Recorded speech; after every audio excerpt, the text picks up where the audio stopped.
Ripple XRP, the three most likely scenarios for XRP's SEC victory, and Moon. We'll find out soon if Hinman's documents will be made public.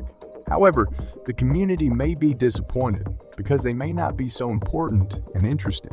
You can see the current price of XRP on your screens with a daily trading volume of $648,452,340. Used XRP has declined by 3.2 in the last 24 hours. Welcome to the Rich Club channel. Please watch this video to the end, like it, and subscribe to the channel so as not to miss the release of new videos. Also in this video, we will show the lucky winner of giveaway, free 500 XRP, and maybe it will be you. So watch the video carefully until the end. Attorney John Deaton has asserted that there will be no settlement in the U.S. Securities and Exchange Commission case against Ripple till after Judge Analisa Torres gives her summary judgment decision. The friend of the court in the over 2-year-long legal battle said this in a tweet yesterday as part of his predictions for 2020. 3 predictions. 1. The Thorple case does not settle until after we get a decision from Judge Torres. 2. An exchange, maybe more than one, is sued for selling unregistered securities. 3. Investigation into fraud meetings uncovers bad. 4. Gensler resigns before the UE. Elaborating on his prediction, Deaton explains that both parties could enter an out-of-court settlement after the court ruling to stay a potential jury trial and potential appeals. Some people are confused about my prediction that the Ripple case doesn't settle until after Judge Torres renders a decision. A settlement could occur, after which would eliminate any potential jury trial and also eliminate any potential appeal. The prediction supports Deaton's previous stance, where he argued that the case would make it to a court ruling, as opposed to most XRP holders in a poll he conducted, who believed a settlement was likely before summary judgment. At the time, the lawyer expressed that he no longer expected the SEC to seek a settlement to keep the Hinman documents private. According to Deaton, despite recent efforts by the SEC and omnibus motions to keep the Hinman documents sealed, he believes that the SEC, which already agreed to a court order to hand them over to Ripple, is ready to risk the documents going public. In addition, the crypto law founder believes that the SEC chair Gary Gensler is willing to gamble on an unfavorable SEC outcome. Furthermore, he added that the regulators had received a confidence boost with the win against Elbrey and the FX collapse. Notably, Deaton believes that the ruling in the SEC case against Ripple will be the only clarity the emerging markets get until the next poll. He said this in light of the negative sentiment toward crypto in Congress and the House's polarized nature that makes it less likely to pass many bills. Consequently, the crypto community is hoping for a court ruling in favor of the blockchain enterprise company as it sees a bloodbath in the event of a Ripple loss, according to Fox Business's Charles Gasparino. Notably, the senior correspondent believes that the SEC could force all crypto except Bitcoin to register as securities.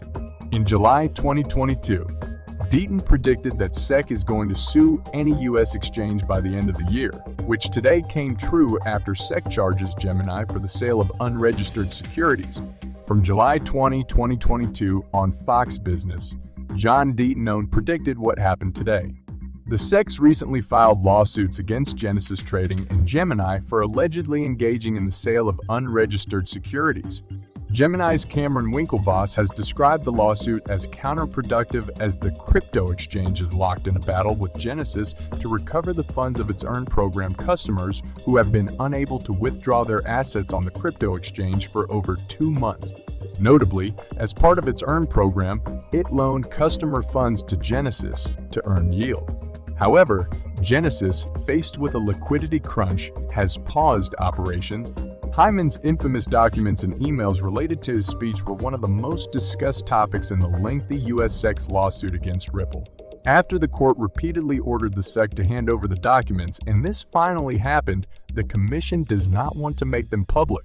Lawyer Jeremy Hogan said that the XRP community will soon learn about the court's decision.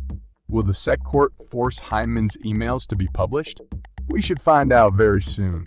Recall that the SEC, in its consolidated petitions filed on December 22 last year, asked the court not to allow the publication of disputed documents.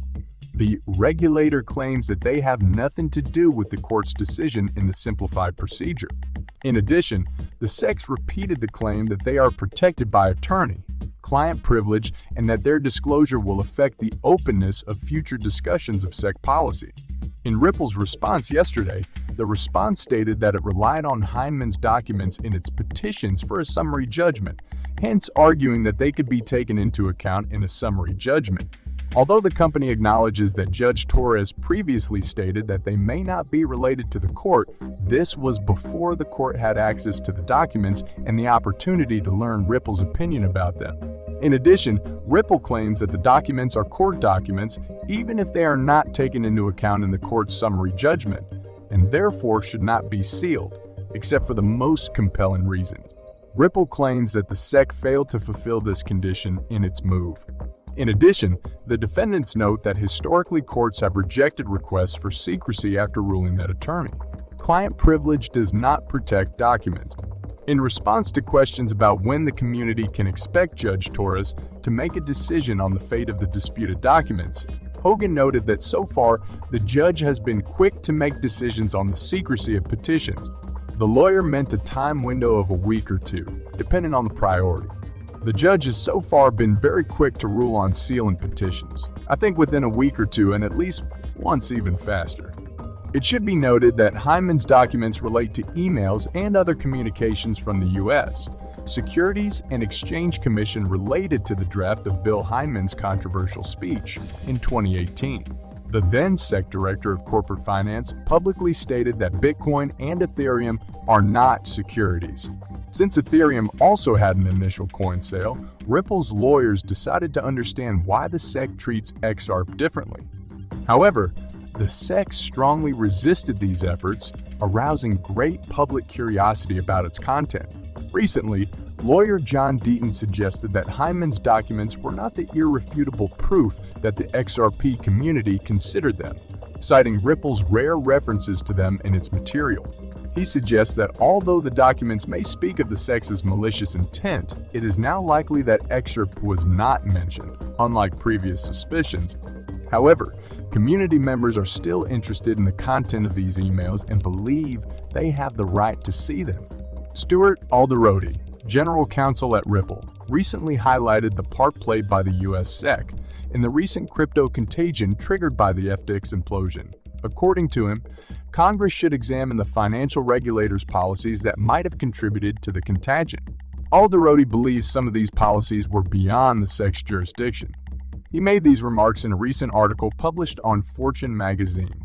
Alderoty noted that the SEC is repeatedly going beyond its jurisdiction, and Congress has the responsibility to ensure that it keeps the regulator in proper check, especially after the FEX and BlockFi fiasco.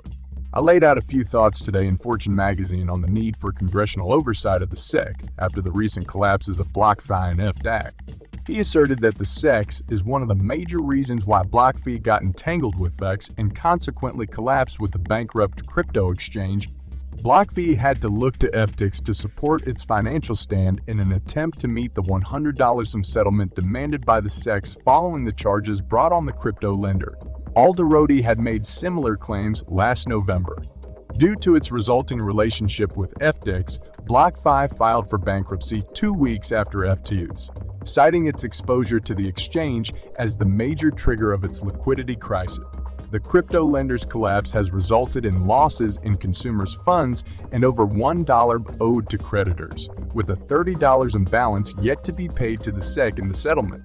Alderoty mentioned that the SEC does not have the right to enact new laws for itself, and it does not possess as much power over the crypto industry as it claims to have. He then highlighted that it is Congress's duty to oversee the SEC and make sure the watchdog is kept in check, according to the Legislative Reorganization Act of 1946.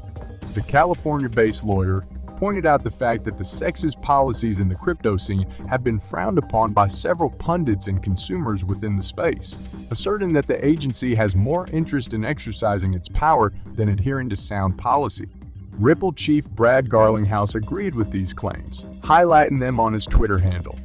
I know some may forget this fact from time to time, but as Alderoty so eloquently said, the SEC can only exercise the authority expressly granted to it by Congress. Check out more in Stu's op-ed below. Notably, U.S. lawmakers have begun questioning the SEC over its policies in the crypto industry following the FTX collapse. Alderodi noted that he hopes Congress provides more clarity for the crypto industry this year so as to avoid more regulation. Enforcement moves from the SEC. This further mirrors Garlinghouse's previous remarks on the matter. Thank you for watching this video to the end. If you liked it, then don't forget to like and subscribe to the channel so as not to miss the release of new videos.